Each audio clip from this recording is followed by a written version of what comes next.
When I got out of my dorm for the day, I saw that the small store beside it had just burned and that the fire department had just put the fire out successfully and no one was hurt. I had no idea this was going on. I did not hear anything while I was inside my room. March is Fire Prevention Month in my country, and ironically, that's also the month in which a lot of fires happen. These men in blue are policemen gathered around at the back of the fire truck, and the fire truck is now preparing to leave. I'm going to school today, and I decided to grab a quick breakfast at this nearby Jollibee fast food restaurant. It's usually full, but now it's not yet full because it's no longer early in the morning. The breakfast people have already gone, and the lunch people haven't come in yet. Jollibee is a very popular fast food chain here, and it's our local answer to McDonald's, but I don't really eat here often. I ordered a corned beef breakfast and pineapple juice, and then I jumped into a Tamarao FX vehicle, just like the last time, which I showed in my previous vlog, which I will link down below. And this time I'm in the second row and I am squished in here with three other women, as you can see. But that's okay. I think the trip is just going to be a little bit over an hour. And finally, I am in the school campus. The first order of the day is to have something bound at Blessings Copy Center. I usually go to the Blessings that's in the shopping center, which I also showed in my previous vlog, linked down below. But the shopping center has burned down a few days ago, and no one was hurt, but a lot of property and stocks were destroyed. Businesses and employees were displaced, including Blessings. Like I said, a lot of fires happen in March, but there is a blessings here at Vincent's Hall, and that's where we are going now. And this is Vincent's Hall. I don't come in here often. The entire time I have been a graduate student since 2002, I have been here a total of about 5 times. But here is the front hall of Vincent's where people can sit and stay. There are murals on the wall. And there are also ATMs and a cafeteria, and Blessings is just a very short walk up the corridor. Blessings does photocopying of printed materials for educational purposes, and they can also print our papers from the flash drives that we bring them.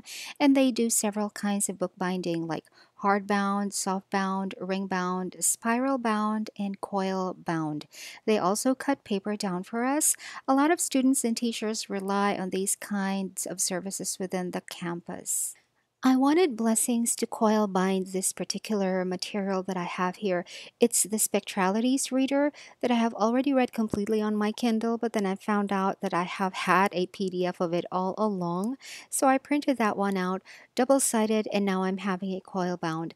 I need to refer to this book a lot as I'm writing my thesis, so I needed a printed version, and ordering the actual book from Amazon takes about 3 weeks, so this is the next best thing. I decided to use the transparent coil instead of the black one. I think the transparent coil looks so adorable, and all of these coils come in different sizes, as you can see. And of course, because I'm such a paper nerd, I wanted to show you how the coil binding was done.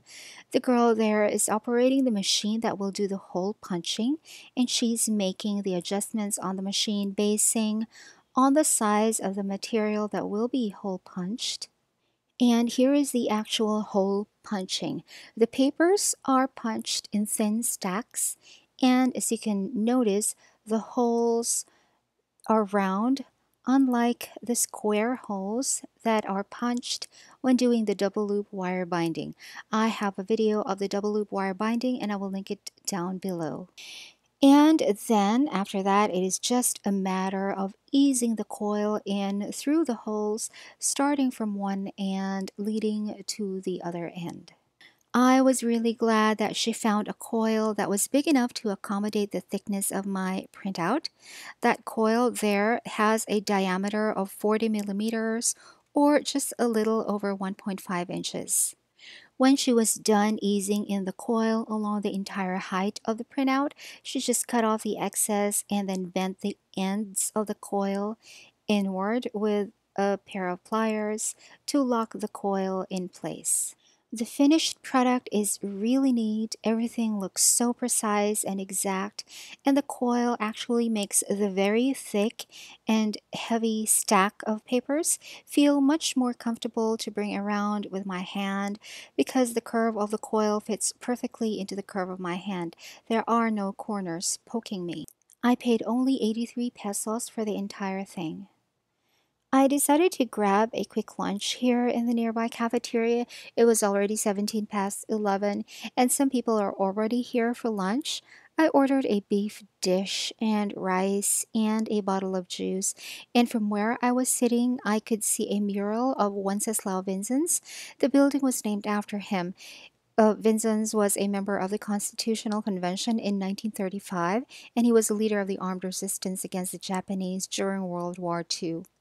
After my quick lunch, I hopped into a jeepney because the next errand for the day was at the Pavilion building, which was a reasonably quick walk from Vincent's, but it was already so hot outside. Here at the pavilion, students are sitting on the floor, either waiting or working on something. It's still the lunch hour, so maybe they are waiting. This has always been our habit here, even during the time when the faculty center was still around. We sat on the floor there all the time, too. The faculty center burned down in April 2016, and I mentioned that in my vlog too, which I will link down below. I came here to the pavilion because I wanted to have a look at the other theses that have been done in my college, the College of Arts and Letters, and it's sort of a small collection because the full collection used to be in the faculty center and went up in flames as well. But I was able to browse through this master's thesis right here by Oscar Cerquina.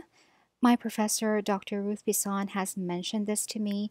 I cannot take photos or footages of the inside pages, but here is the cover in case you're interested.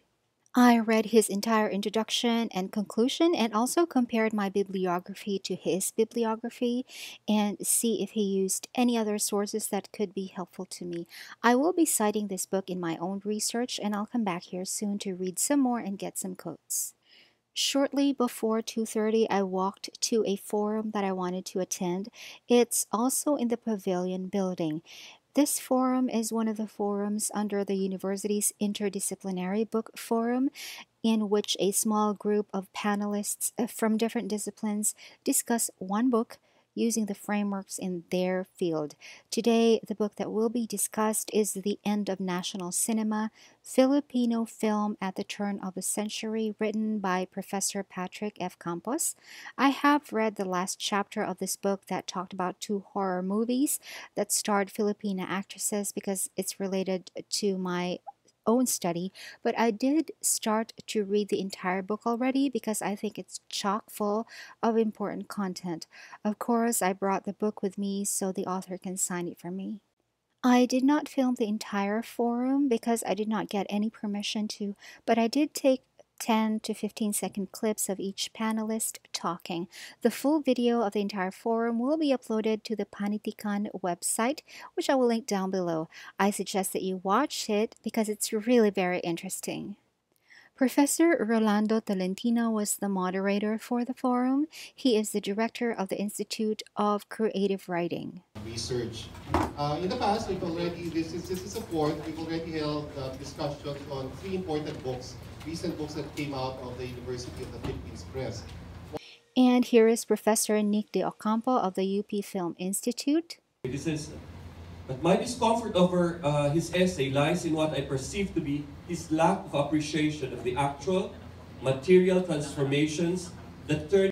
This is Professor Ryan Oliva from the College of Law.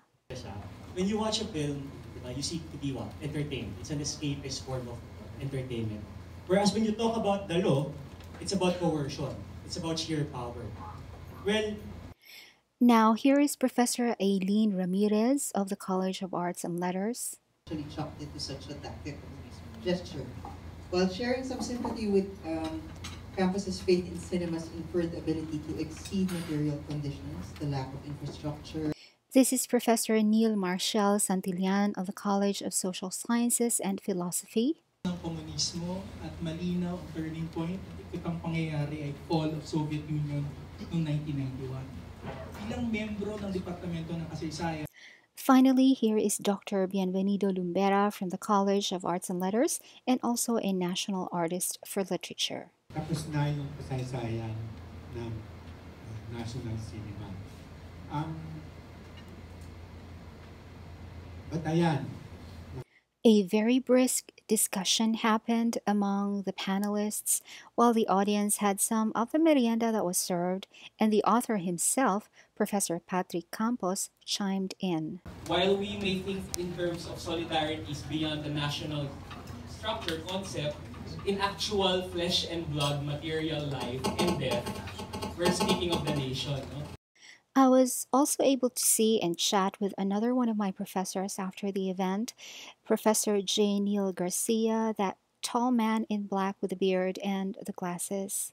And the author, Professor Patrick Campos, signed my copy of his book. Yay, I'm so starstruck. His dedication is in Tagalog, Manila, and it translates to For Marianne, for Philippine Film.